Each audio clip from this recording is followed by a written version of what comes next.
पिछले कुछ दिनों से पाकिस्तान में ये डिस्कशन चल रही है कि अब पाकिस्तान में नए सूबे बन जाने चाहिए।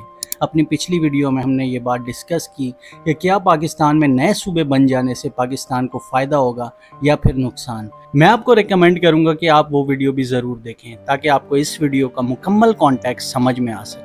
देखिए, पाकिस्तान का जो सबसे बड़ा मसला है ना, वो करप्शन का है। आप पाकिस्तान के किसी भी सरकारी दफ्तर में चले जाएं, हार्डली आपको कोई ऐसा इंसान मिलेगा जो अपना काम ईमानदारी से कर रहा हो।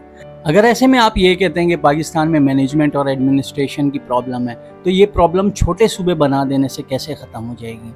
जो लोग आज इन सरकारी दफ्तरों में बैठे हैं, छोटे सूबे बन जाने के बाद भी तो यही लोग इन सरकारी दफ्तरों में बैठेंगे।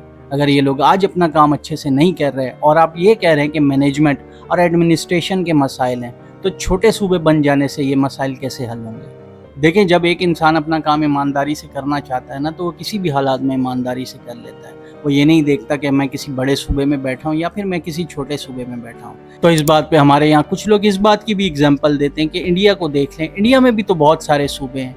वेल, अगर ऐसी ही बात है तो फिर पाकिस्तान की इकोनॉमी और इंडिया की इकोनॉमी को कंपेयर कर लें, पाकिस्तान की पॉलिटिक्स और इंडिया की पॉलिटिक्स को कंपेयर कर लें, पाकिस्तान की एजुकेशन और इंडिया की एजुकेशन को कंपेयर कर लें, पाकिस्तान के हेल्थ सेक्टर और इंडिया के हेल्थ सेक्टर को भी कंपेयर कर लें, पाकिस्तान की जीडीपी और इंडिया की जीडीपी को भी कंपेयर कर लें।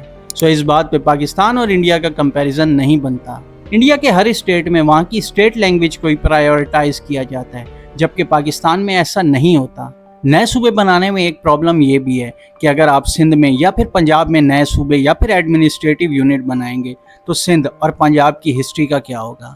सिंध और पंजाब, इन दोनों सूबों की हिस्ट्री हज़ारों साल पुरानी है। लेट्स सपोज कि आप सिंध और पंजाब को चार सूबों में डिवाइड कर देते हैं, तो सिंध के 4 सूबों में से कौन सा सूबा ऐसा होगा जो सिंध की हिस्ट्री को क्लेम करेगा, या फिर पंजाब के उन 4 सूबों में से कौन सा सूबा होगा जो पंजाब की हिस्ट्री को क्लेम करेगा।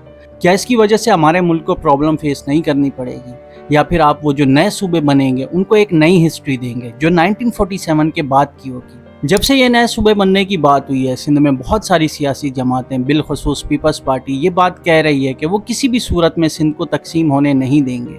बिल्कुल ऐसे ही कुछ जज्बात पंजाब के लोगों के भी हैं। पंजाब, जिससे 1947 में उसका आधा हिस्सा अलग हो गया और उसके बाद पंजाब के 3 दरिया भी इंडिया के हिस्से में चले गए, तो क्या पंजाब के लोग पंजाब में मजीद सूबे बनने की बात पे एतराज़ नहीं उठाएंगे?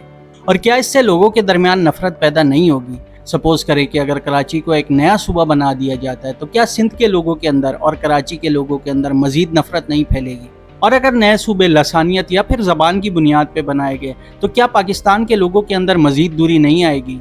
नए सूबे बनाना इसलिए भी आसान नहीं है क्योंकि अगर आप एक बड़े सूबे को छोटे छोटे सूबों में डिवाइड करते हैं, तो उस बड़े सूबे के रिसोर्सेज को उन छोटे छोटे सूबों में कैसे डिवाइड करेंगे। ऐसे में अगर एक ऐसा इलाका जहाँ पे इंडस्ट्रीज नहीं है, इंफ्रास्ट्रक्चर नहीं है, रोज़गार के मौके नहीं है, वो एक अलग सूबा बन जाता है, तो वो सूबा रन कैसे करेगा, वो अपना रेवेन्यू कैसे जनरेट करेगा, उस सूबे में रहने वाले लोग अपनी इनकम कैसे जनरेट करेंगे। क्या इन हालात में उस सूबे में रहने वाले गरीब लोग मजीद गुर्बत का शिकार नहीं हो जाएंगे? नया सूबा बनाना फाइनेंशियली भी बहुत ज़्यादा चैलेंजिंग है। जब एक नया सूबा बनेगा तो वो अपना गवर्नर हाउस, सीएम हाउस और इस तरह की कई सरकारी बिल्डिंग्स डिमांड कर सकता है, और इन सारी डिमांड्स को पूरा करने के लिए फाइनेंस की ज़रूरत होती है। हमारा मुल्क वैसे ही फाइनेंशियली कोई बहुत ज़्यादा स्ट्रांग नहीं है, तो इन सब डिमांडों को पूरा करने के लिए पैसा कहाँ से आएगा? क्या हमारे मुल्क के ख़जाने पे मजीद बोझ नहीं पड़ेगा? लेट्स सपोज के नए सूबे बन भी जाते हैं, तो शुरू के 5 से 10 साल इन सूबों को नए इंस्टीट्यूशन बनाने में ही निकल जाएंगे। तो जो आपका पॉइंट है कि नए सूबे बनाने से एडमिनिस्ट्रेशन के मसले हल होंगे, तो आने वाले 5 से 10 साल तो एडमिनिस्ट्रेशन के मसले और ज़्यादा बढ़ जाएंगे। पाकिस्तान में अब नए सूबे बन जाने चाहिए। इतनी बड़ी बात कहने से पहले क्या पाकिस्तान की आवाम को एतमाद में लिया गया? क्या पाकिस्तान की आवाम से ये पूछा गया कि क्या वो नए सूबों के हक में हैं या नहीं? देखिए, ऑब्वियस सी बात है कि पाकिस्तान में कुछ लोग हैं जो ये चाहते हैं कि पाकिस्तान में नए सूबे बने, लेकिन बहुत सारे ऐसे लोग भी हैं जो चाहते हैं कि पाकिस्तान में नए सूबे ना बने। तो ऐसे में इस बात की डिबेट क्या उन लोगों के दरमियान नफरत का बाइस नहीं बनेगी और पाकिस्तान को मजीद अनस्टेबल नहीं करेगी? देखिए, हमारे मुल्क में पहले ही बहुत सारे मसाइल हैं, चाहे वो गुर्बत के हों, तालीम के हों, सेहत के हों या फिर किसी और चीज़ के। तो कितना ही अच्छा हो कि पहले हम उन मसाइल को हल कर लें, रादर देन ऐसी डिबेट करने की जिससे पाकिस्तान के लोगों के अंदर मजीद दूरियां और नफरतें पैदा हों। दुनिया भर के अंदर ऐसे बहुत सारे ममालिक हैं जिनके अंदर छोटे सूबे या फिर एडमिनिस्ट्रेटिव यूनिट हैं, लेकिन वो फिर भी करप्शन, मिसमैनेजमेंट اور ایڈمنسٹریشن کے مسئلے فیس کر رہی ہیں۔ اگر چھوٹے چھوٹے صوبے بنا دینے سے یہ پرابلم حل ہوتے تو پھر وہ ملک تو آٹومیٹکلی ترقی کر چکے ہوتے، لیکن ایسا نہیں ہے۔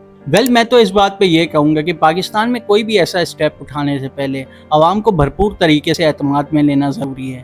اگر عوام کی رضامندی کے بغیر اس طرح کا کوئی بھی فیصلہ کیا گیا تو یہ پاکستان کی عوام کے لیے اور ہمارے ملک کے لیے بہتر نہیں ہوگا۔ میں جانتا ہوں کہ آپ میں سے بہت سارے لوگ میری باتوں سے ایگری نہیں کریں گے اور آپ کا بھی ایک پوائنٹ آف ویو ہوگا۔